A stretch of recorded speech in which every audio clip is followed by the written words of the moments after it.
अजीज दोस्तों, अस्सलाम वालेकुम, नमस्ते, सत श्री अकाल, गुड आफ्टरनून।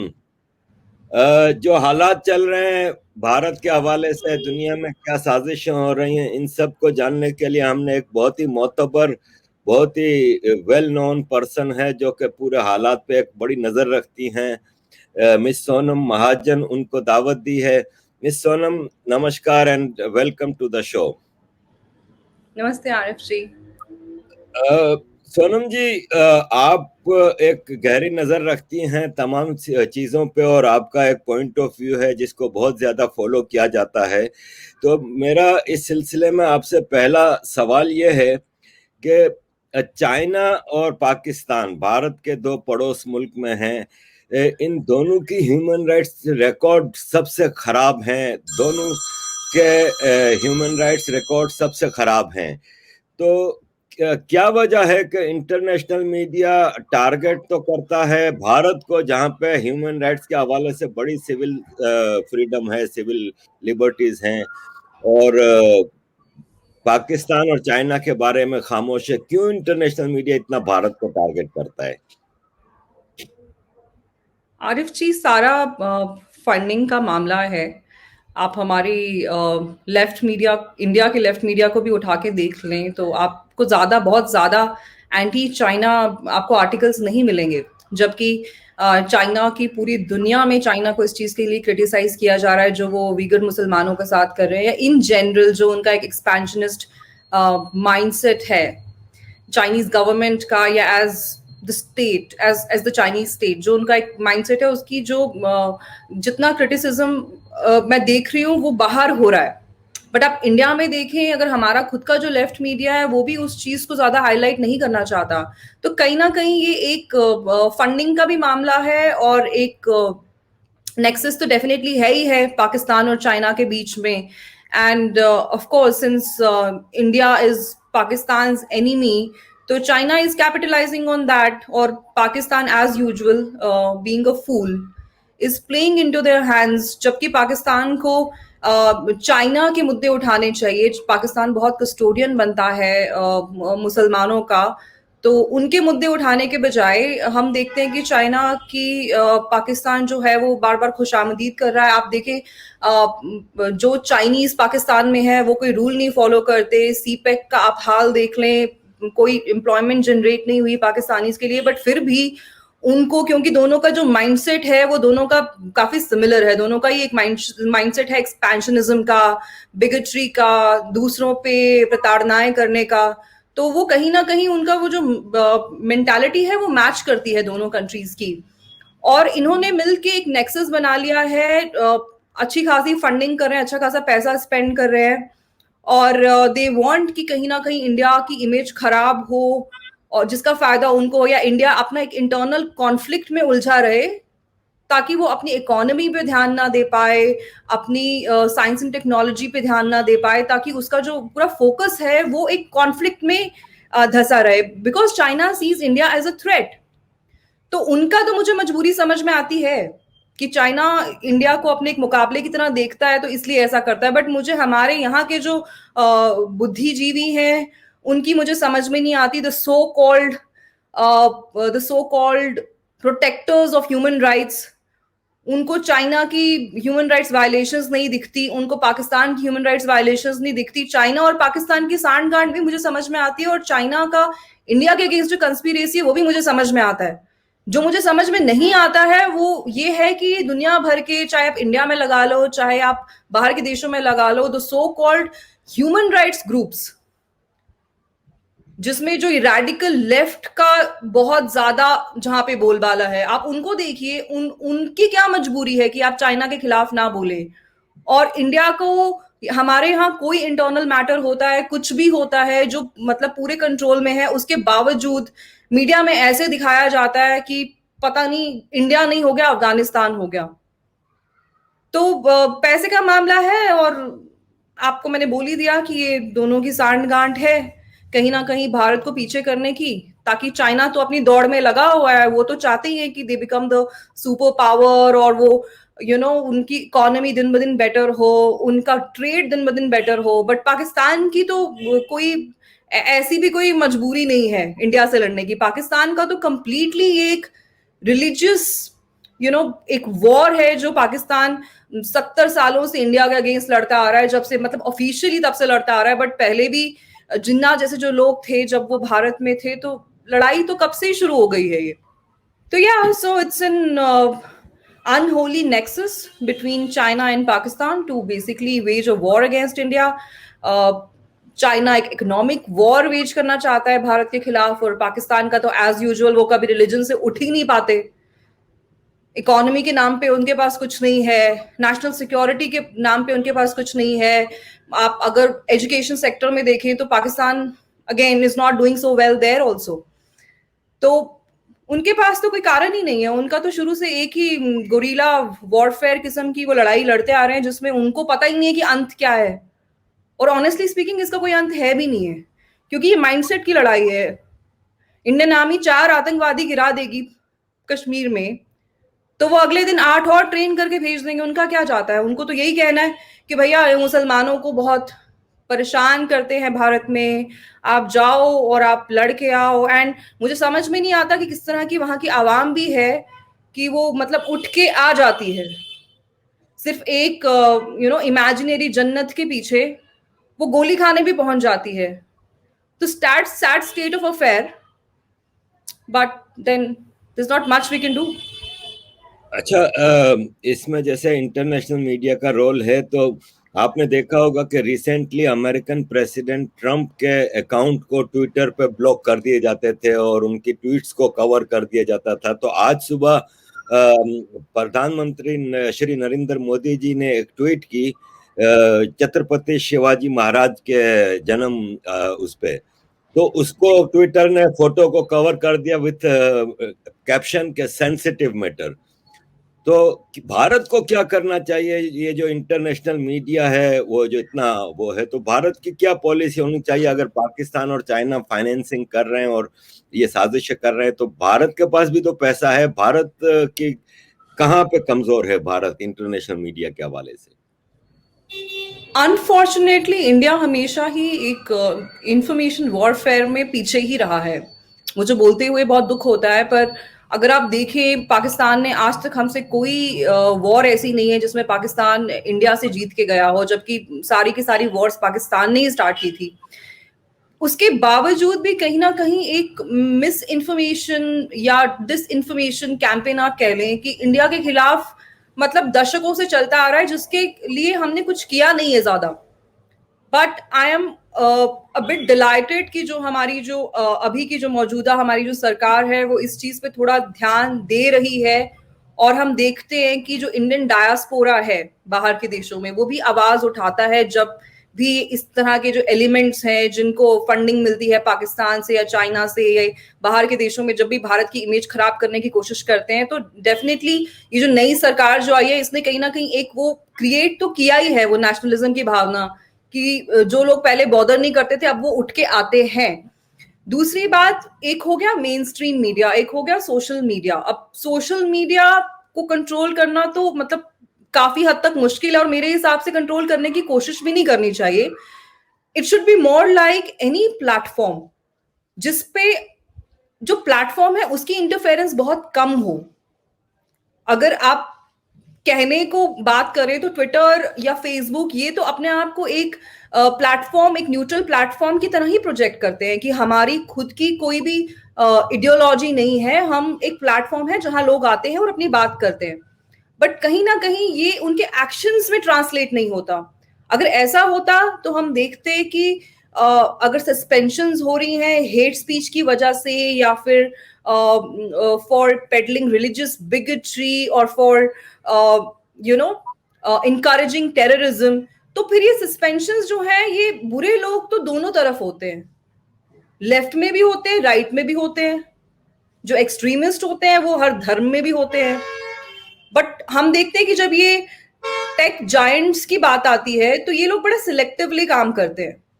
तो अगर आप मुझे इसका सोल्यूशन पूछें तो सोल्यूशन तो यही है कि इंडियन गवर्नमेंट इनको पेनलाइज करे, एक मैकेनिज्म सेट करे, क्योंकि रिसेंटली हमने देखा जो इंडियन गवर्नमेंट ने इनको ट्विटर को जो नोटिस भेजा है under the section 69A of the Information Technology Act 2000, if I'm not wrong. तो उसके अंडर तो ट्विटर का एज एन इंटरमीडियरी काम यही था कि जो भी ऐसा कंटेंट है जो सेंटर गवर्नमेंट कह रही है कि इसकी वजह से हमारे यहाँ पे दंगे फसाद हो सकते हैं, क्योंकि ऑलरेडी हो ही रहे थे 26 जनवरी पे हमने देखा, तो उसको आप तुरंत उसको you take it down, but Twitter ने रिफ्यूज कर दिया। तो एक किस्म का आप देखिए कि एक अमेरिकन कंपनी हमारी सरकार को आंखों में आंखें देख के एक चैलेंज कर रही है कि हम नहीं हटाएंगे, we don't really give a damn about the law of the land, so somebody has to really fix it. और ये सिर्फ इंडिया में नहीं हो रहा, अगर आप मेक्सिको में देखें तो वहां के एक प्रोमिनेंट सेनेटर है जो आई थिंक वहां की जो रूलिंग पार्टी है उसी के हैं, he is also moved resolution कि हमें रेगुलेट करना पड़ेगा फेसबुक या ट्विटर जैसे प्लेटफॉर्म्स को, who are sometimes also like working as agencies for particular governments and for particular ideologies, क्योंकि इस तरह से ये लोग हमारे इलेक्शंस को, if rig is not the right word maybe, but elections को डेफिनेटली ये लोग एक इन्फ्लुएंस तो कर ही सकते हैं ना। एक तरह का डेटा आप छुपा रहे हो और एक तरह का डेटा है उसको आप बहुत एम्पलीफाई कर रहे हो। तो ट्विटर, फेसबुक, इस तरह के जो प्लेटफॉर्म्स हैं इन्होंने अपना बहुत ही क्लियरली बता दिया है कि ये किस तरफ है या इनका क्या स्टैंड है। डेफिनेटली ये लोग न्यूट्रल नहीं है। So it's time for the governments of the day, whether it's the Indian government और government anywhere else, to probably take these people to book, इनको कोर्ट लेके जाएं, कोर्ट में जाके इनसे पूछे कि आप किस बिना पे, आप किस बेसिस पे लोगों को सस्पेंड करते हैं।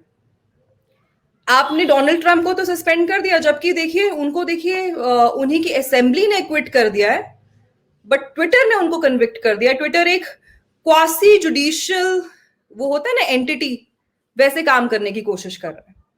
प्रधानमंत्री मोदी ने छत्रपति शिवाजी महाराज जो हमारे आराध्य हैं, जिनको हम भारत में उनको बहुत मानते हैं, उनकी पिक्चर को ट्विटर हाइड कर रहा है। बट ऐसे हैशटैग्स जब आते हैं कि प्रधानमंत्री मोदी ने जेनोसाइड शुरू कर दिया, उसको जिससे मतलब पूरी देश में हमारे मतलब एक सिविल वॉर किस्म का सिचुएशन खड़ा हो सकता है, जब आप ऐसी चीज को मतलब हाईलाइट कर रहे हैं, इनकरेज कर रहे हैं, और इतनी आपकी रीच है इस प्लेटफॉर्म की, मतलब आप कश्मीर में बैठ के कुछ लिखेंगे, विद इन सेकेंड्स वो हो सकता है केरला में वायरल हो जाए। तो इस तरह की आपकी वायरलिटी है, इस तरह की रीच है, उसके बाद भी there is no accountability. So I don't know what the government really needs to do about it, but I know that they certainly need to do something.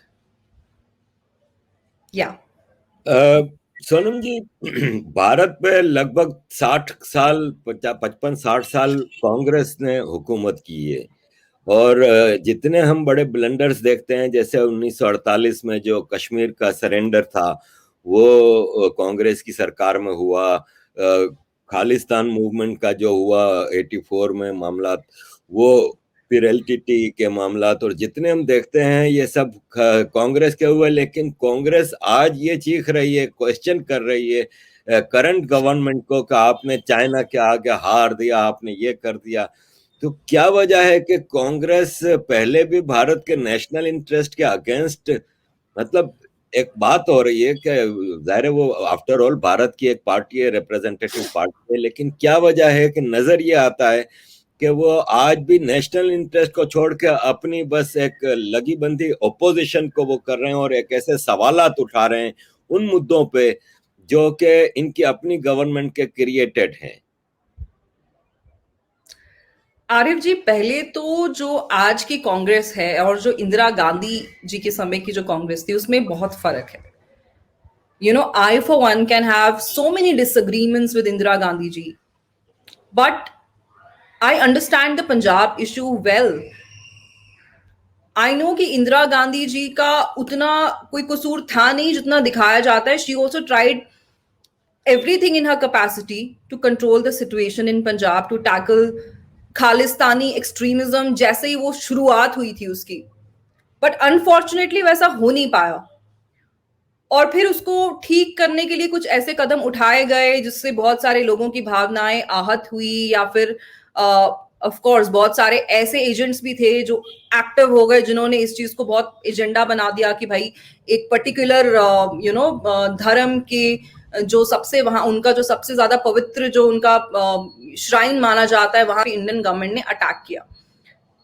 तो शुरू से एक ऐसा नैरेटिव तो क्रिएट किया गया, पर लाइक आई सेड वो कांग्रेस और थी, ये कांग्रेस और है। जब इंदिरा गांधी के टाइम की जो कांग्रेस थी या राजीव गांधी के जो टाइम की कांग्रेस थी, दे वर मोर ऑफ सेंटर।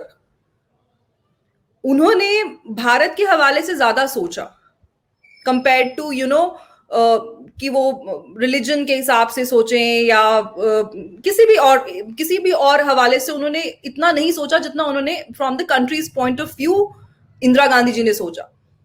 और आज की जो हमारी कांग्रेस है, इट्स सैड कि मतलब इंदिरा गांधी का खुद का पोता आज मतलब कांग्रेस में ही is like the top guy, and this is the state of affairs. इनके कुछ एमपीज नहीं बचे हैं just to be relevant, they are doing things which can hamper the image of the country like worldwide। और इनको ये चीज बहुत अच्छे से समझ में आती है कि खालिस्तान का, मैं ब्लेम नहीं करूंगी इंदिरा गांधी जी को, बट उनको अच्छे से पता है कि ये जो दिक्कत है ये बहुत सालों से चली आ रही है, और इनके खुद के लीडर्स ने भी एज प्राइम मिनिस्टर्स इसको फेस किया है। बट ये इसको हमारी जो ऑपोजिशन है, जो आज की हमारी कांग्रेस है, इसको ऐसे दिखाने की कोशिश कर रही है कि ये मोदी गवर्नमेंट का क्रिएट किया हुआ कोई मुद्दा है। ये उनकी इमीडिएट इलेक्टोरल गेन्स के लिए तो उनके लिए बहुत अच्छा है, बट अगर हम from the point of view of the country देखें तो आई थिंक इससे बड़ी डिससर्विस कुछ नहीं होगी कि आप for the sake of mayor politics आप झूठ फैला रहे हैं, आप भ्रम फैला रहे हैं, आप ऐसे लोगों का साथ दे रहे हैं जो आपके देश के टुकड़े करना चाहते हैं। I am very disappointed in Rahul Gandhi's leadership. मतलब he may not be a seasoned politician, but what I have heard from here and there is that he is a guy with a conscience. I think it's high time he shows that, क्योंकि देश से ऊपर तो कोई गद्दी नहीं है ना। अगर आप नरेंद्र मोदी को देखें तो उनकी वो कांग्रेस बीजेपी की मुखालफत करती है, बीजेपी कांग्रेस की मुखालफत करती है, पर he acts like the prime minister acts like a statesman। कई बार ऐसा होता है कि कांग्रेस के लीडर्स को प्रधानमंत्री नरेंद्र मोदी जी कोट करते हैं कि ये बहुत अच्छा करके गए। I think that's how politics should be, it should be constructive. जो अब as an independent analyst, as a neutral person, मैंने जो इंदिरा गांधी जी के बारे में जो मैं फील करती हूँ, डिस्पाइट द फैक्ट कि वो लोग मुझे इसके लिए ट्रोल करेंगे, बहुत लोग कहते भी है कि तुम दोनों तरफ के एजेंट हो, मुझे ऑनेस्टली कोई फर्क नहीं पड़ता। जो मेरा मन का है मैं तो वही कह रही हूँ ना, क्योंकि मुझे उनका काम करने का तरीका पसंद था।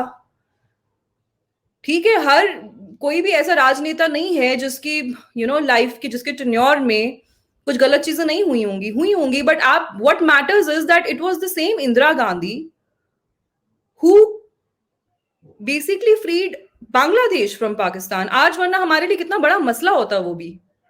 आई डोंट थिंक, मतलब छोटा मुंह बड़ी बात, बट आई डोंट थिंक आज भी हमारे पास कोई ऐसा लीडर है जो उस तरह की आयरन विल रखता है।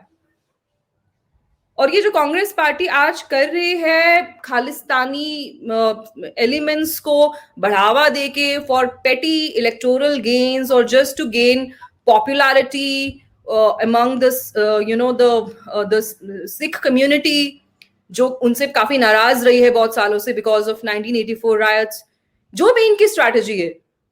बट बहुत दुख की बात है कि ये लोग देश के ऊपर राजनीति को रख रहे हैं और बहुत देर का नहीं सोच रहे। इनको ये नहीं पता कि ये जो मॉन्स्टर ये लोग क्रिएट कर रहे हैं ये बहुत सालों तक चलेगा, बहुत दशकों तक इसका हमें खमियाजा भुगतना पड़ेगा। या तो राहुल गांधी जी ने उम्मीद छोड़ दी है कि वो कभी पावर में आएंगे ही नहीं, क्योंकि अगर किसी आदमी को एक फ्यूचर गोल होता है कि उसको पता है कि कल को I will also be I can be the prime minister tomorrow, तो वो ये सोचेगा ना कि यार मैं अपने लिए कम प्रॉब्लम्स क्रिएट करूं. I don't want to like basically fan separatist movements in my country, because that's going to be a headache tomorrow for you as the head of the state. Probably he is, I think, given up the hope, और उनको लगता है कि बोलो ये जीत के तो आ ही गए हैं, तो इनको जितना धुआं दे सकते हैं दें. तो पता नहीं वो किस प्रकार का पेट्रियोटिज्म है या नेशनलिज्म है, ये तो कांग्रेस पार्टी जानती होगी. अच्छा सोनम जी, पाकिस्तान में बलूचिस्तान में हजारों लोग मिसिंग हैं. उनके लिए पाकिस्तान भर के प्रेस क्लब्स के आगे प्रोटेस्ट जारी हैं कई सालों से. कल पाकिस्तान के फार्मर्स ने प्रोटेस्ट किया फर्टिलाइजर की प्राइस इंक्रीज के ऊपर और ट्रैक्टर रैली निकाली. फौज ने और पुलिस ने मिलकर उनको ऐसा मारा और ऐसा गिरफ्तारियां की कि सब भाग गए बेचारे. दिन रात पाकिस्तान के चप्पे चप्पे में प्रोटेस्ट हो रहे हैं. फोर्स एक्सेसिव यूज हो रही है. डॉन अखबार की लास्ट वीक की रिपोर्ट है कि Pakistan is using excessive force.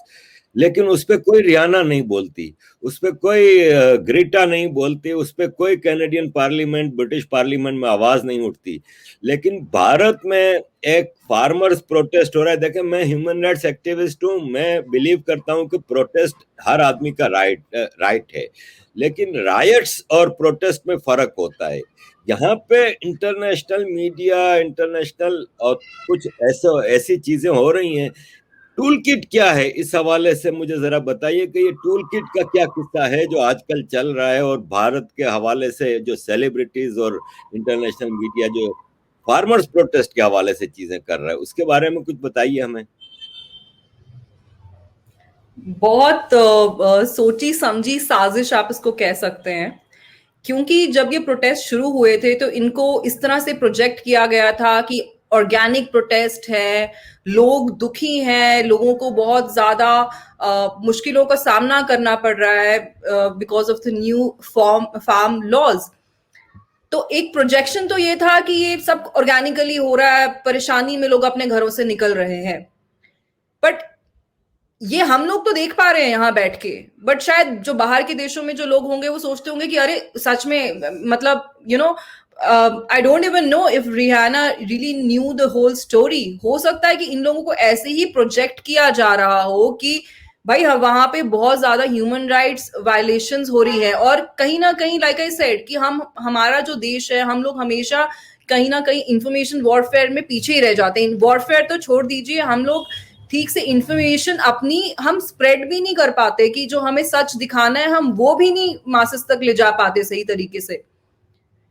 तो ये टूल किट का पूरा मामला ऐसा है कि बेसिकली हमने देखा रिसेंटली रियाना ने, ग्रेटा थुनबर्ग ने, कुछ जो सो कॉल्ड ग्लोबल सेलिब्रिटीज जिनकी आई डोंट थिंक इंडिया में ज्यादा फॉलोइंग भी होगी, इन्होंने ये फार्मर्स प्रोटेस्ट पे अपनी प्रतिक्रियाएं देना शुरू कर दिया कि भाई बहुत बुरा हो रहा है भारत में जो भी हो रहा है. गलती से जो ग्रेटा है इसने एक डॉक्यूमेंट, मास्टर डॉक्यूमेंट शेयर कर दिया जिसमें जो जो इवेंट्स आरिफ जी हैं फ्रॉम द बिगिनिंग, जो उसमें कंटेंट है, एक तो उसकी कॉपी कैट एग्जीक्यूशन हुई है रियल में इंडिया में. अगर आप वो डॉक्यूमेंट देखें तो आपको लगेगा कि अरे ये तो हूबहू जो इसमें लिखा है यही तो होता आ रहा है मेरी कंट्री में अभी तक. दिनों के हिसाब से उसमें डेट्स, दिनों के हिसाब से पूरा प्रोग्राम सेट किया गया है कि आज हमें ये करना है, आज हमें वो करना है. मैं मानती हूँ जब कोई प्रोटेस्ट होता है तो लोग कोऑर्डिनेट भी करते हैं, बट उसमें किस तरह की चीजें लिखी गई हैं कि इंडिया की योगा और चाय इमेज जो ब्रांड है उसको आप खराब करिए, आप इंडियन एम्बेसीज को टारगेट करिए. आप बाहर रहते हैं, आपको पता होगा कि जो डिप्लोमेटिक प्रेमिसेस होते हैं उनकी एक सैंक्टिटी होती है. वो बेसिकली अगर इंडियन एम्बेसी है टोरंटो में तो it's the job of the local administration there to protect the Indian embassy, क्योंकि जो उसमें जो डिप्लोमैट्स हैं आप उनको टारगेट नहीं कर सकते. पर हमने ये चीज देखी कि खैर कनाडा में तो ये चीज बहुत ही कॉमन है. आए दिन हमारे जो इंडियन डिप्लोमैट्स हैं उनको धमकियां भी आती हैं और उनको गुरुद्वारों में जाने भी नहीं दिया जाता because of the influence and the control of the Khalistani elements वहां पे. तो अब जब ये डॉक्यूमेंट ग्रेटा ने शेयर कर दिया, तो जब लोगों ने देखना शुरू किया कि भाई उसमें तो शुरू से लेके एंड तक का पूरा प्लान लिखा गया, उसमें यहां तक मेंशन है कि हम रियाना को एंगेज करेंगे, ये ट्वीट है जो वो करेगी, तो फिर उससे तो ये चीज क्लियर हो जाती है कि फर्स्ट ऑफ ऑल ये ऑर्गेनिक नहीं है। दूसरी बात ये कि फिर कनेक्शन निकल आता है रियाना का और जगमीत सिंह का, who is a known Hinduphobe, Indophobe, and probably somebody who hates humanity. Because ये ऐसे एक व्यक्ति हैं जो कहने को तो एक डेमोक्रेटिक एमपी हैं, पर बिलीव ये मोबोक्रेसी में करते हैं, क्योंकि इन्होंने बहुत सारी ऐसे इवेंट्स के हिस्सा बने हैं जहां पे खुलेआम लेजिटिमाइज किया गया है खालिस्तानी वायलेंस को in order to attain an independent Sikh state from India. तो इस तरह के व्यक्ति का भी लिंक निकल आ गया रियाना के साथ कि वो इनके काफी सारे पुराने इंटरव्यूज है जहां वो बोल रहे हैं हमारी दोस्ती है, हम एक दूसरे को फॉलो करते हैं। और फिर ग्रेटा जी ने तो माशाल्लाह इतना बड़ा काम कर दिया, भगवान उनका भला करे, कि उन्होंने तो पूरा मामला ही खोल दिया। So it's easier for the Indian government now to basically connect the dots कि भाई एक डॉक्यूमेंट बना हुआ है, उसमें लिखा गया है कि इस दिन हमें ये करना है, उस दिन हमें ये करना है। और आप 26 जनवरी का देखें, ये Sikhs for Justice which has now been designated as a terror group by the Union of India, आप देखेंगे उनको आमतौर पे वो भारत के खिलाफ जहर उगलता ही रहता है। वो पतवंत सिंह पन्नू जो उसका चीफ है, उन्होंने भी सेम कॉल दी थी कि 26 जनवरी के दिन हम लोग एक पैरेलल रैली निकालेंगे जवाब में रिपब्लिक डे परेड के, और हमने कोशिश करनी है कि हमने लाल किले पे अपना खालिस्तान का झंडा लगाना है। अब आप स्मार्टनेस देखिए कि जो बेसिकली जो सिख रिलीजियस फ्लैग है और जो खालिस्तान का जो झंडा है, उसमें एक्चुअली ज्यादा फर्क नहीं है, क्योंकि ये जो खालिस्तानी एक्सट्रीमिस्ट होते हैं ये एक पंथ से निकल के आते हैं ना। जो हिंदुइज्म में जो एक्सट्रीमिस्ट एलिमेंट्स होंगे या इस्लाम में जो होंगे, वो बेसिकली अपने धर्म की आइडियोलॉजी को ही फॉलो करते हैं ना। It's just that they take it to a whole new level where they forget कि ह्यूमैनिटी सबसे ऊपर है। तो ये वहां झंडा लगा दिया, फिर वहां पे ये डिबेट शुरू कर दी है हमारी जो सो कॉल्ड हमारे जो ह्यूमन राइट्स के प्रोटेक्टर्स हैं, हमारी जो ये रेडिकल लेफ्ट है, इन्होंने ये डिबेट शुरू कर दी कि भाई वो खालिस्तान का झंडा नहीं था, वो निशान साहिब का झंडा था। तो निशान साहिब और खालिस्तान के झंडे में ज्यादा फर्क क्या है? कलर आप देख लीजिए, सिंबल सेम है, कलर सेम है, शेप कभी आप ट्रायंगुलर कर देते हैं खालिस्तान के झंडे की, कभी रेक्टेंगुलर कर देते हैं, है ना। उसी में आप बस नीचे खालिस्तान लिख देते हैं, तो झंडा ज्यादा अलग नहीं है। बट बात जो हमारा जो आर्ग्यूमेंट होना चाहिए वो ये नहीं होना चाहिए। आर्ग्यूमेंट हमारा ये होना चाहिए कि आपने चाहे निशान साहिब भी लगाया वहां पे, पूरा आदर है निशान साहिब का, गुरुद्वारे में ही ऐसी चीजें जचेंगी। आप बोले कि आपको ये, मेरा रिएक्शन तब भी यही होता कि अगर कोई हिंदू समाज का कोई व्यक्ति इस तरह की हरकत करता। जो रिलीजियस सिंबल्स होते हैं वो अपनी जगह पे ही सजते हैं। India is a secular country. आप क्या साबित करना चाहते हैं? रेड फोर्ट में जहां से प्राइम मिनिस्टर अपनी स्पीच दे के निकले हैं, आप वहां पे जाके आप अपना एक झंडा लगा देते हैं, which again you use interchangeably for your agenda also. Of course शर्म तो उन लोगों को आनी चाहिए जो अपने धर्म का झंडा उठा के सेपरेटिज्म की बात करते हैं।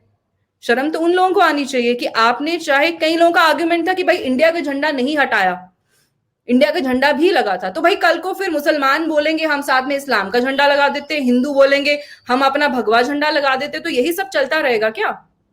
Are we a theocratic state और are we a secular state? हमारे लिए ट्राई कलर सबसे ऊपर है। Religion is a private matter. India में पूरी आजादी है, आप अपना धर्म फॉलो करो, आप मंदिर मस्जिद गुरुद्वारे में आपको जो करना करो। आप बोलेंगे कि जो नेशनल मॉन्यूमेंट्स हैं ऑफ हिस्टोरिक इंपॉर्टेंस, आप वहां पे जाके इस तरह की हरकतें करेंगे। और आरिफ जी, आपको पता है कि पाकिस्तानी जनरल्स का हमेशा से ये सपना रहा है कि हम लाल किले में, वो बार बार कहते भी है कि हम लाल किले में जाके चाय पियेंगे उस दिन जिस दिन दिल्ली फतेह करेंगे। तो एक प्रॉक्सी वॉर, एक चीप थ्रिल कहीं ना कहीं पाकिस्तान को भी मिल गया। और ऑफ कोर्स गुरपतवंत सिंह जैसे लोगों की फंडिंग तो आईएसआई करती है, तो एजेंडा तो दोनों का सेम ही है। Patwant Singh works for money, Pakistan of course as usual The motivation is something which nobody really gives a damn about in this century. तो ये सारा मिला जुला रचाया हुआ खेल है. अब आई डोंट नो कि ग्रेटा और रियाना को कितना इसके बारे में कॉन्सिक्वेंसेस उनको पता थे कि इसके क्या कॉन्सिक्वेंसेस होंगे. मेरी पर्सनल फीलिंग है कि Greta has also been fooled. उनको भी इनिशियली बोला होगा कि भाई बड़ा हमारे साथ जुल्म हो रहा है, वो हो रहा है. और रियाना के साथ तो वहां पे जगमीत सिंह की अपनी पर्सनल रिलेशनशिप थी.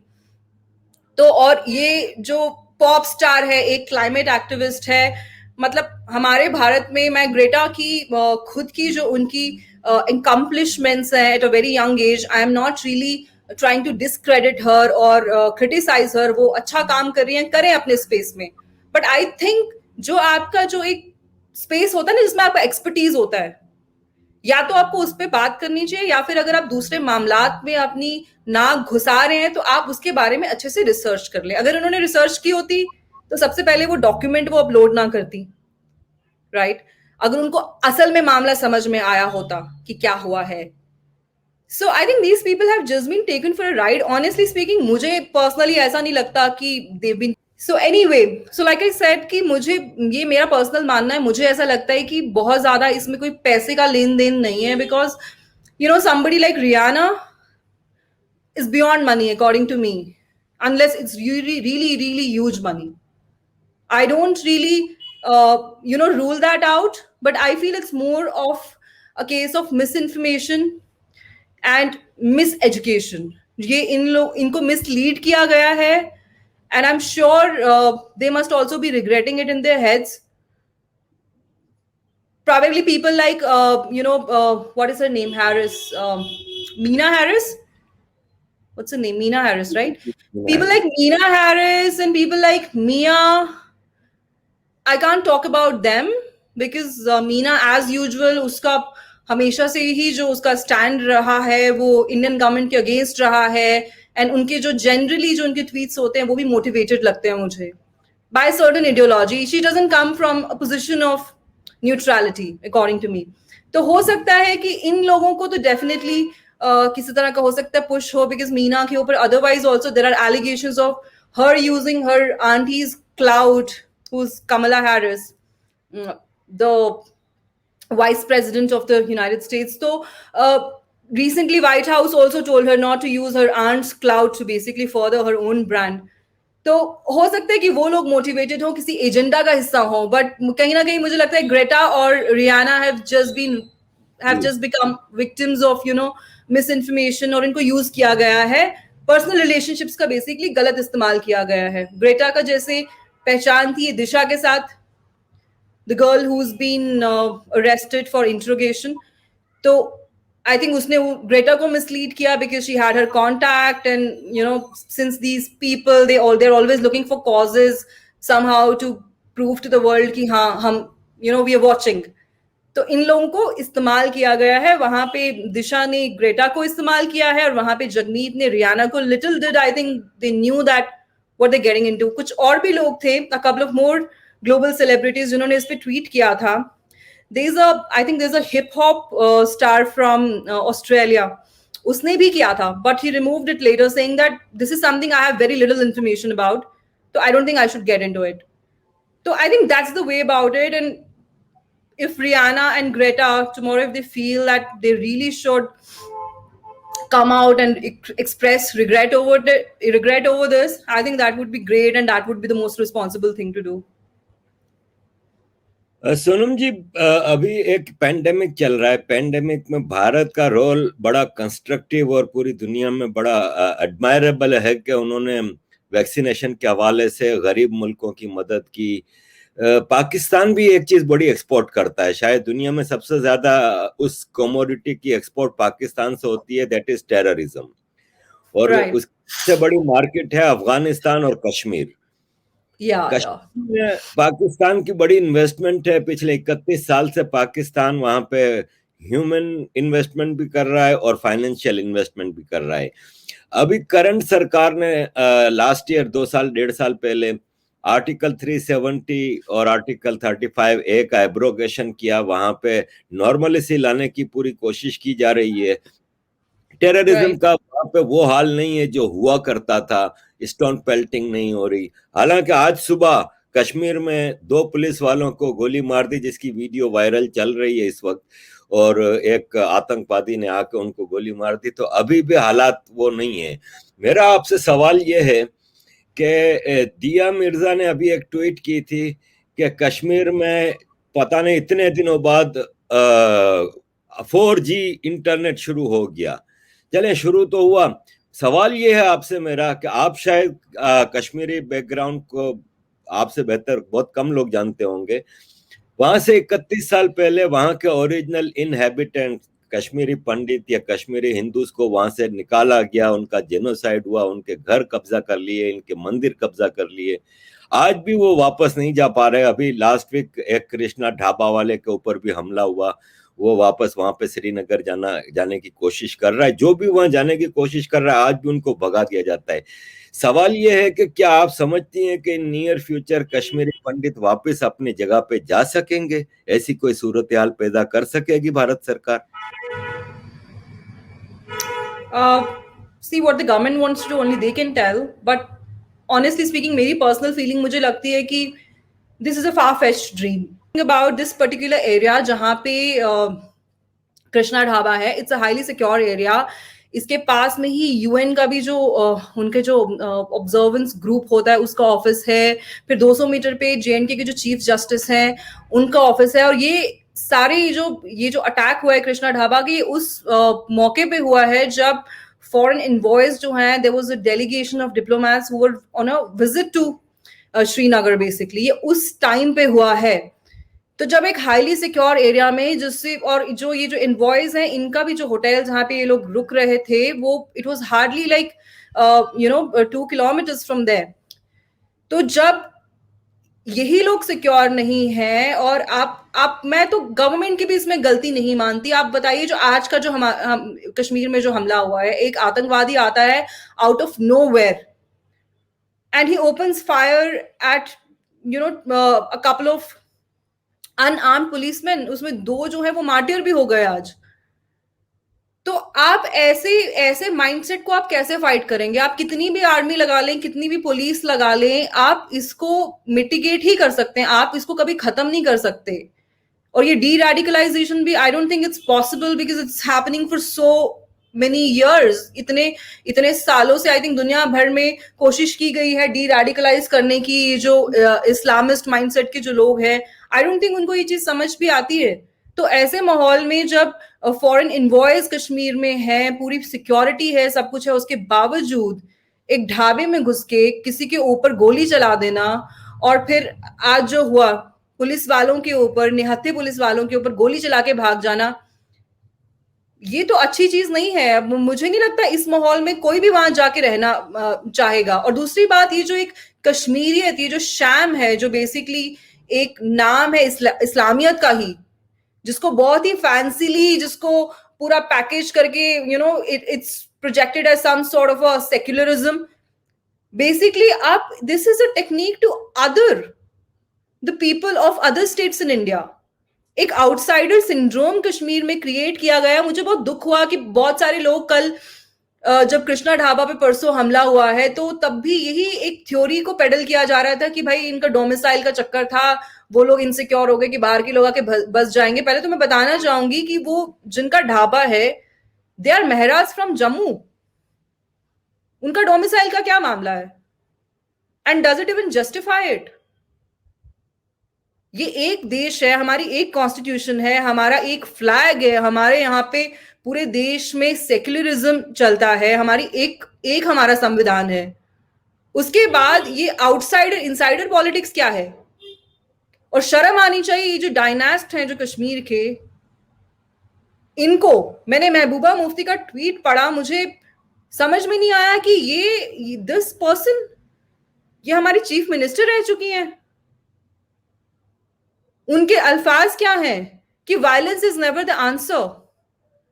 ये क्या कंडेमनेशन है टेरर अटैक की? आप बोलने की कोशिश करें कि आप करें कुछ, बट ऐसे गोलियां वोलियां ना मारे। बट आप करें भी क्यों कुछ? मतलब आपको बेसिकली उस ढाबे वाले से दिक्कत क्या? उसका कसूर क्या है कि वो हिंदू है? उसका कसूर तो यही है ना। उसके लिए आप वायलेंस आंसर दें या बातचीत आंसर दें, basically you don't owe him any answers. तो ये बहुत ही अच्छा उन्होंने एक स्पिरिटेड अपॉलॉजी है जिसको मैं बोलूंगी, that's what she has offered for these terrorists. Basically उनको हमले से तकलीफ नहीं है, उनको तकलीफ है जो वो मेथोडोलॉजी उन्होंने चूज किया आतंकवादियों ने कि भाई गोली मत मारो, थोड़े बहुत पत्थर मार दो, शायद that's what she is trying to say. But वो पूरा जो कॉन्फ्लिक्ट है उसको ये लोग खत्म करने की कभी बात नहीं करेंगे कि भाई हम ये सब कर ही क्यों रहे हैं। आप इंडियन पॉलिटिशियंस हैं, आपको प्रोटेक्शन दे रखी है इंडियन स्टेट ने। अगर आपको ये देश इतना बुरा लगता है तो सबसे पहले आप गिव अप करें अपने कवर्स जो आपको देती है Indian agencies, Indian law enforcement. आप सबसे पहले उनको छोड़ दें जब आपका भरोसा ही नहीं है स्टेट पे। आपको किसका डर है? आपको कौन कश्मीर में मारेगा? जो हमारे डायनास्टिक पॉलिटिशियंस हैं कश्मीर के, कश्मीर में तो इनके हिसाब से तो कश्मीर के लोग बहुत अच्छे हैं, वहां कोई मामलात ही कुछ नहीं है, तो फिर आपने सिक्योरिटी क्यों ले रखी है? और महबूबा मुफ्ती जी जब ये पावर में थी तो तब तो ये हमेशा डायलॉग की बात करती थी, तब तो उन्होंने कभी नहीं ऐसा बोला कि कश्मीर में ये हो रहा है वो हो रहा है। अब ये जो इनवॉइस का जो विजिट हुआ है उसको महबूबा मुफ्ती जी कह रही हैं कि ये गाइडेड टूर है by the BJP.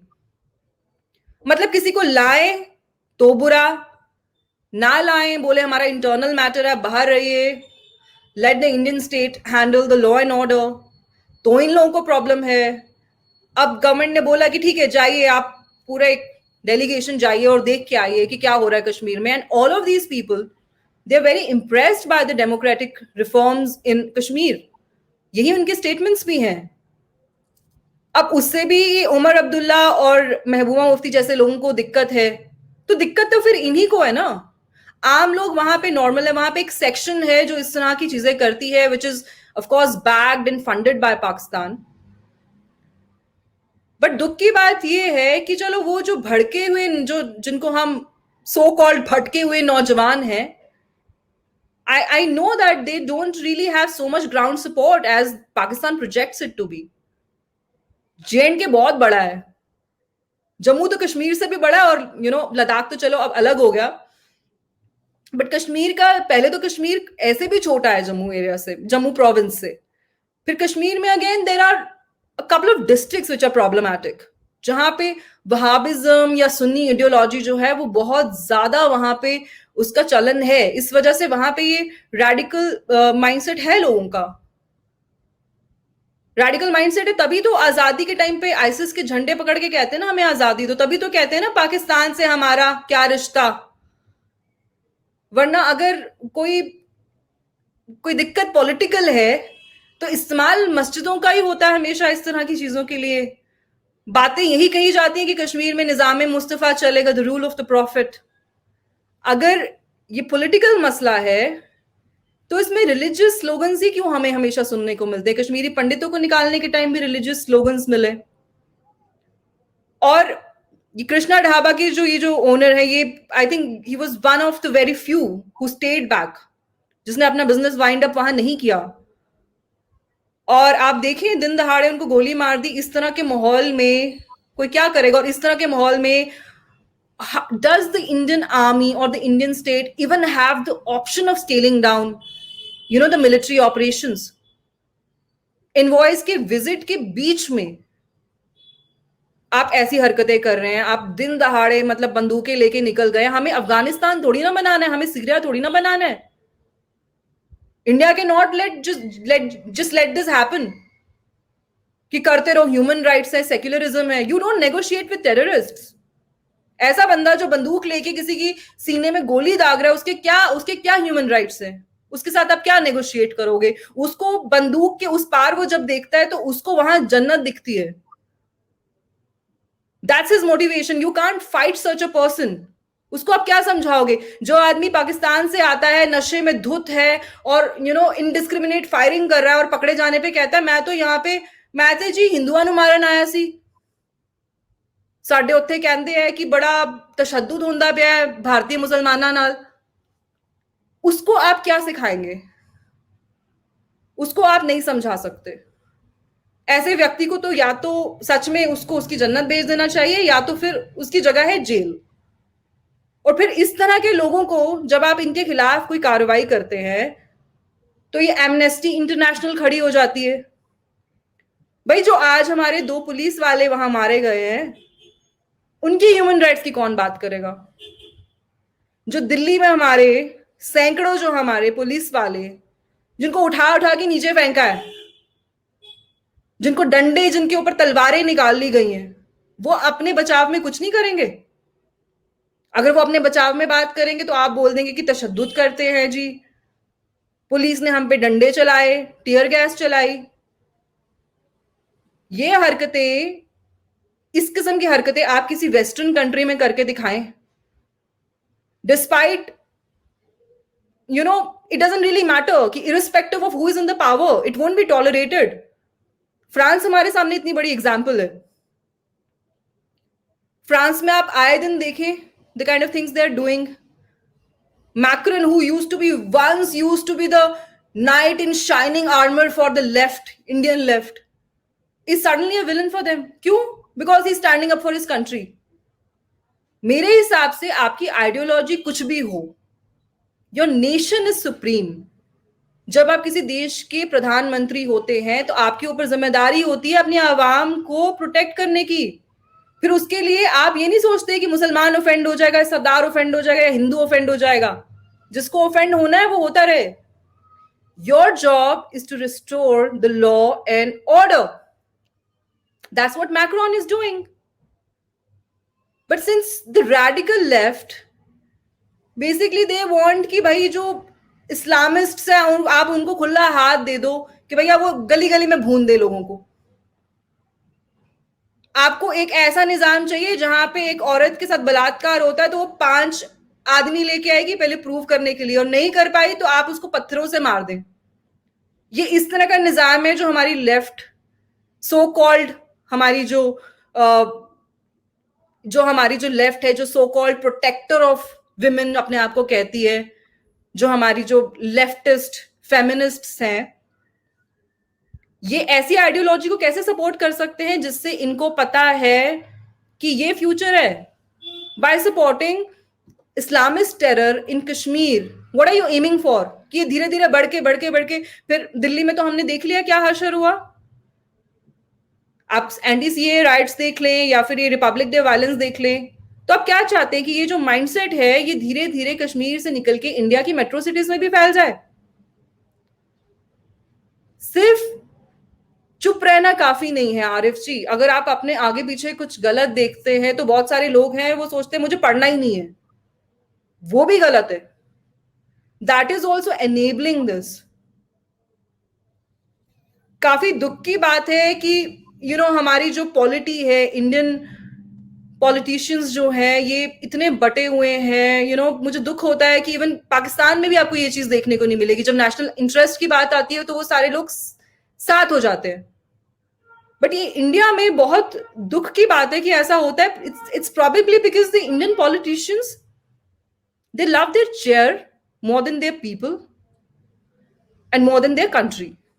That's the problem. And since now we have a guy who looks like a person who doesn't really care too much about his chair and personal well-being and personal wealth, and तो इन लोगों को दिक्कत है क्योंकि वो आदमी इनके एजेंडा का हिस्सा नहीं बन रहा ना।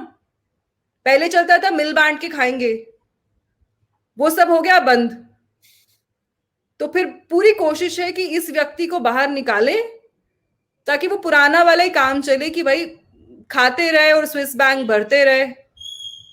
तो कमियां हैं, मैं नहीं कह रही कि कोई जो हमारी जो गवर्नमेंट है उसका कोई ड्रॉबैक कोई नहीं है, या उनके पास कोई भी उनकी ऐसी चीज नहीं है जो मुझे नापसंद हो, या इन जनरल जिसको अवाम जिससे बहुत खुश हो। बहुत सारी चीजें हैं। एम्प्लॉयमेंट का हमारे यहाँ बुरी हालात है, इकोनॉमी हमारी रिकवर कर रही है, पर जिस तरह का हमने इकोनॉमिक रिफॉर्म्स सोचे थे, स्पेशली मिडिल क्लास को तो हर सरकार धोती है। आप किसी एक को बोल भी नहीं सकते, जो आएगा वो यही करेगा और फिर दूसरे पे वो इल्जाम लगाएगा कि तुम ये करते थे।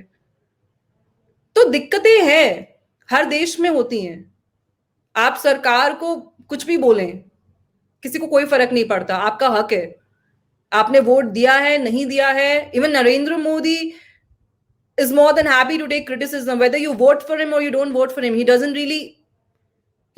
can't really do so much about it. आपकी मर्जी है, बट आप उस सीमा को क्रॉस ना करें। आप मोदी को मतलब टारगेट करने के लिए धीरे धीरे हमारे देश में लोग कंट्री को टारगेट करने लग गए और उनको समझ में नहीं आ रहा है कि वो क्या कर रहे हैं।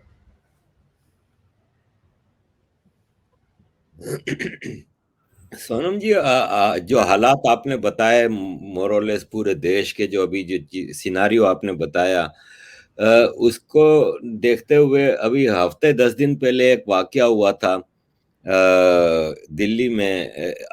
रिंकू शर्मा नामी एक लड़के का मर्डर हुआ। उसके बैकग्राउंड में अगर हम जाएं तो अयोध्या मंदिर है। बीइंग ए मुसलमान, मुझे पता है कि इस्लाम में कब्जे की जगह पे मस्जिद बनाना हराम है और उसमें इबादत करना भी हराम है।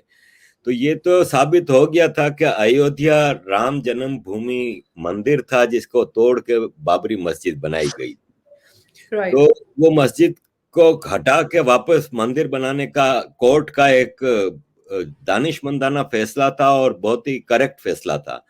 लेकिन जी। अवैसी जैसे लोगों ने उसको एक्सेप्ट नहीं किया और वो यही कहते रहे कि नहीं, हम यहाँ हमारी मस्जिद ही रहेगी वगैरह वगैरह, और उसको एक्सेप्ट नहीं किया। अब एक मंदिर बन रहा है, उसमें हम्म। सरकार के आशीर्वाद तो शामिल है, लेकिन पैसा आम आदमी लगा रहा है उसमें, और डोनेशन और चैरिटी पे हो रहा है। तो ये रिंकू शर्मा चैरिटी जमा कर रहा था। अखलाक अहमद नामी एक लड़के का मामला हुआ था तो केजरीवाल खुद चल के उसके घर पे गए थे। लेकिन रिंकू शर्मा तो सुना है कि केजरीवाल साहब के घर के बिल्कुल पीछे है, तो वहां उनका कोई जिक्र तक नहीं है। तो ये कैसा हिंदू मेजोरिटी देश है जिसमें एक हिंदू मंदिर बनाने के लिए चैरिटी जमा करने वाले को कत्ल कर दिया जाता है। और मैं रिलीजियस उस पर बात नहीं करना चाह रहा, लेकिन मैं ये कह रहा हूं कि नजर ये आ रहा है कि यहाँ पे अपीजमेंट कुछ ज्यादा ही नहीं होती जा रही और मेजोरिटी बलि का बकरा नहीं बनी रही है। देखिए आरिफ जी, बात यह है कि हर पॉलिटिकल पार्टी ने ना अपना वोट बैंक पकड़ लिया है। केजरीवाल जी को पता है कि दिल्ली के बाहर उनका ज्यादा फ्यूचर नहीं है। जो थोड़ा बहुत था पंजाब में वो तो हमने देख ही लिया, अभी जो रिसेंट वहां पे इलेक्शंस हुए हैं उनमें उनके क्या हालात हुए हैं। कांग्रेस का हमेशा से यही स्ट्रैटेजी रही है कि झुकाव रहा है मुसलमानों की तरफ, अपीजमेंट करनी है उनकी। और हिंदूज में तो आपको पता ही है, लोग बटे हुए हैं। कोई लेफ्टिस्ट है, कोई सेंट्रिस्ट है, तो कोई मतलब एक्सट्रीम ही राइटिस्ट हो जाता है। तो जो कांग्रेस को पता है कि जो लेफ्ट का हिंदू है वो तो हमें वोट करेगा ही, है ना। सेंटर वाला है उस वो तो इधर उधर स्विंग करता रहता है जहां उसको लगता है कि अच्छा ये सरकार ज्यादा अच्छा, वो क्योंकि ऑब्जेक्टिवली सोचता है ना, तो उसमें से भी आप कोई ना कोई शेयर थोड़ा बहुत ले जाते हो। तो दिक्कत क्या हो रही है कि वोट बैंक पॉलिटिक्स तो होती है। इंडिया तो छोड़िए, कनाडा में हम देख रहे हैं वहां पे भी हो रही है। वरना कनेडियन गवर्नमेंट का जो स्टैंड, जो हमारे प्रोटेस्ट, ये फार्मर्स प्रोटेस्ट पे रहा है, वो नहीं रहता ना। That's only to cater to a particular vote bank देयर। तो इसी तरह से बीजेपी का भी एक वोट बैंक है, इनका वोट बैंक है वो प्रताड़ित हिंदू, जिसको मतलब इतने दशकों से जो वो प्रताड़नाएं सहता आ रहा था, जिसकी कॉस्ट पे दूसरे धर्म के लोगों को डोल्स दिए जा रहे थे। तो वो जो पर्टिकुलर सेक्शन है वो उस हिंदू की, वो आज एम्पावर्ड फील करती है उसको। और उसका एम्पावरमेंट बेचारे का देखो क्या है कि उसको लगता है कि भाई चल इस सरकार में मैं खुल के कम से कम अपने धर्म को प्रैक्टिस तो कर सकता हूं। अब दिक्कत यह है कि कई लोगों को यह भी बर्दाश्त नहीं हो रहा, क्योंकि वो कांग्रेस सरकार के टाइम से एक प्लानिंग बना के बैठे थे कि भाई कुछ साल की बात है, उसके बाद तो बना ही देंगे इसको कोई अपने किस्म का मुल्क। ये यहाँ के जो मेजोरिटी है इसको तो मतलब साइडलाइन कर ही देंगे। वो अपने सपने सजा के बैठे थे ना, बहुत सारे ऐसे लोग थे। अब उनके सपनों पे फिर गया पानी। तो वो डेस्परेट है कि किसी तरह से एक सिविल वॉर किस्म का सिचुएशन क्रिएट करे by backing the wrong elements. मतलब मैं नहीं कह रही कि अब जो रिंकू शर्मा जी के साथ हुआ है उसके जिम्मेदार राहुल गांधी है या केजरीवाल है या कोई फलाना ठिकाना है, but the line that you take after a crime has happened speaks a lot about you. Anti CAA riots हुए, कनेक्शन निकल जाते हैं उसमें। वो जो क्या नाम था उस व्यक्ति का, ताहिर हुसैन, वो भी आपका आदमी। रिपब्लिक डे वायलेंस हुई है तो आप देख लीजिए कि आम आदमी पार्टी का स्टैंड जो है वो pro so called pro farmer stand है, बट बेसिकली जो वो लाइन जो ले रहे हैं वो खालिस्तानियों की ले रहे हैं। और केजरीवाल जी तो खैर जब पिछली बार पंजाब में इलेक्शंस थे, स्टेट इलेक्शंस, तो वो तो पकड़े भी गए थे। एक एक्स खालिस्तानी टेररिस्ट था, उसके घर पे वो रहे हैं और शायद उसका उनको खमियाजा इलेक्शंस में भुगतना भी पड़ा। They couldn't do as good as they expected it to be, so probably that had a bearing in on that. तो इन लोगों ने ना ये उस अपने सिर्फ कुर्सी और अपने इलेक्शंस के बाहर सोच नहीं पा रहे हैं। इनको ये समझ में नहीं आ रहा what they doing to the country. तो इनको लगता है कि चलो अगर हिंदू मरेगा तो बीजेपी दुख मना लेगी, मुसलमान मरेगा तो हम दुख मना लेंगे।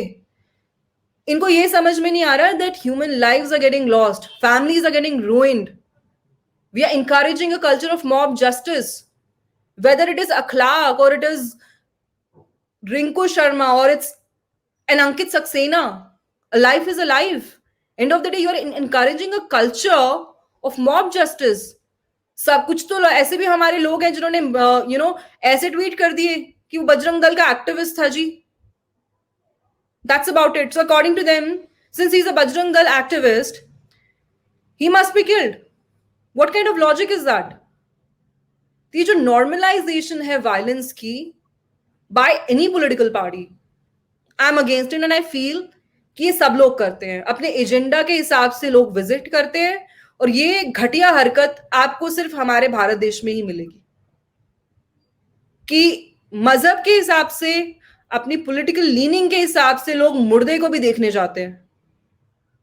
फैमिली को अगर कोई चार बोल भी बोल के आता है ना, तो वो कोई नेता कोशिश यही करेगा कि वो कैमरा पे आ जाए, और जिसको जो चीज सूट नहीं करती वो नहीं करता।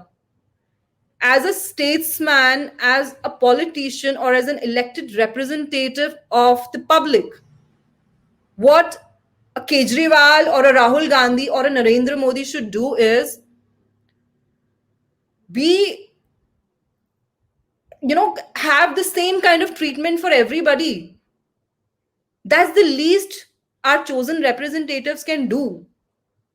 But unfortunately, they decide to do just the exact opposite of it.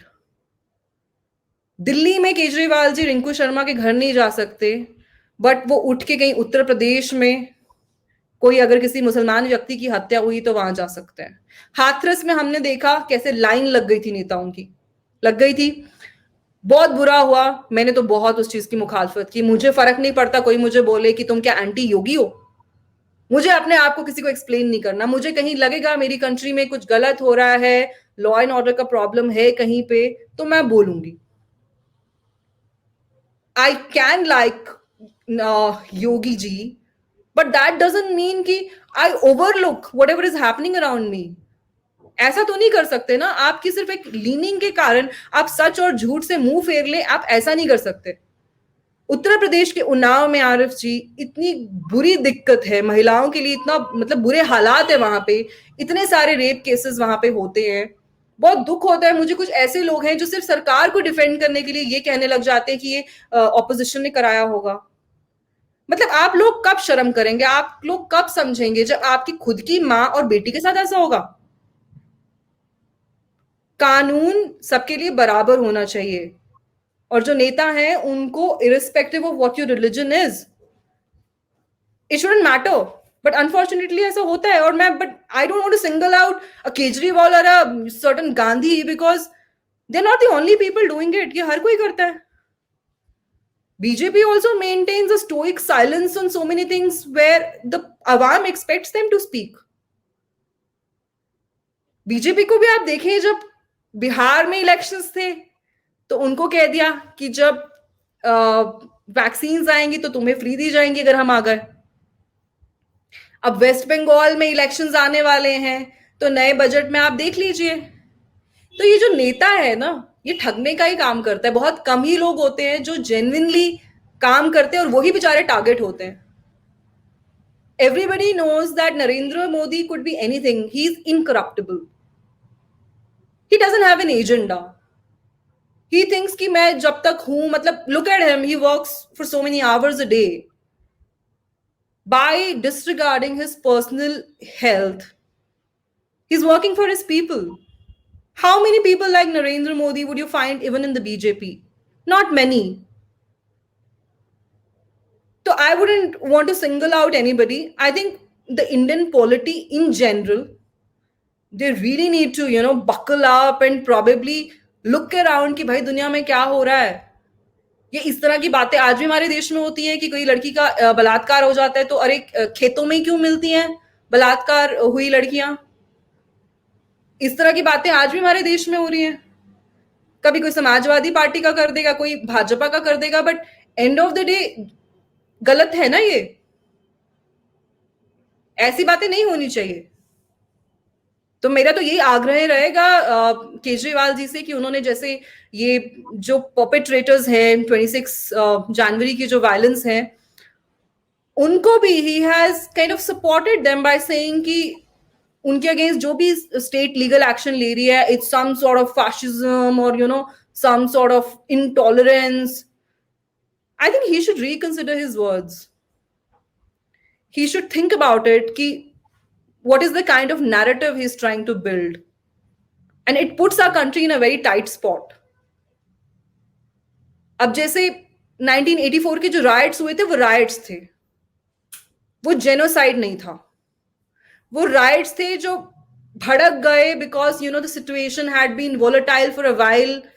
And बहुत सारे लोग होते हैं हर धर्म में जो इररिस्पॉन्सिबल बातें करते हैं, क्योंकि वो कभी मौत का निशाना नहीं बनते ना, वो दूसरों के बच्चों को निशाना बना के भाग जाते हैं. बट जब भी कनाडा में इसके ऊपर बात होती है कि भाई ये जेनोसाइड था, जो वहां के जो यहीं से वो फरार हैं लोग जो एक्चुअल वायलेंस के जिम्मेदार थे, जो बहुत सारे खालिस्तानी थे जिन्होंने गोल्डन टेम्पल के अंदर आतंक फैलाया, जो भाग गए आर्मी ऑपरेशन के बाद, आज वही वहां बैठ के सेक्युलरिज्म पे हमें लेक्चर देते हैं जो यहाँ पे कत्लो आम करवा के गए हैं. वही लोग हैं भागे हुए. उनको आज तक चैन नहीं आया. उनको पता है वो तो भाग गए, पहले भी यहाँ पे वायलेंस फैलाई उन्होंने और निकल लिया पतली गली से. उनको क्या फर्क पड़ता है कनाडा में बैठ के उनको क्या करना है. जो हमारा जो नेता दिल्ली में बैठता है उसको पता होना चाहिए. अगर वो उन लोगों की लाइन को आगे बढ़ाता है ये बोल के कि ये सच में इंडियन गवर्नमेंट गलत कर रही है, तो just to target Modi you are also maligning your country. Similarly, whenever somebody in Canada says it was a genocide, I take an objection to it. Genocide वो था जो पंजाब में हुआ था, जिसके बारे में कोई बात नहीं करना चाहता. जेनोसाइड वो था जो कश्मीर में हुआ था. उसमें कोई पॉलिटिकल पार्टी इन्वॉल्व नहीं थी 1984 की तरह. उसमें एक पर्टिकुलर माइंडसेट के लोग इन्वॉल्व थे जो एक पर्टिकुलर रिलीजन के लोगों को खत्म करना चाहते थे. उसको बोलते हैं टेररिज्म, बिगेट्री, फैशिज्म. उस माइंडसेट को बोलते हैं which translates into violence. State action, retaliatory action against perpetrators of violence, how is it fascism? It's restoring law and order. हर कंट्री यही करती है. Thank you very much Sonam ji. आपसे मैंने प्रोपोज टाइम से ज्यादा टाइम ले लिया. Thank you for such brave replies. बहुत कम लोग होते हैं जो इस तरह बेधड़क होके बात कर लेते हैं, इसीलिए एक अरसे से मेरी ख्वाहिश थी कि आपके साथ एक सेशन हो ताकि जो मेरी छोटी सी एक व्यूअरशिप है, मेरे व्यूअर्स हैं, वो इनलाइटेंड हो. Thank you very much for giving us time ma'am. Thank you Arif ji. Will keep talking. Thank you.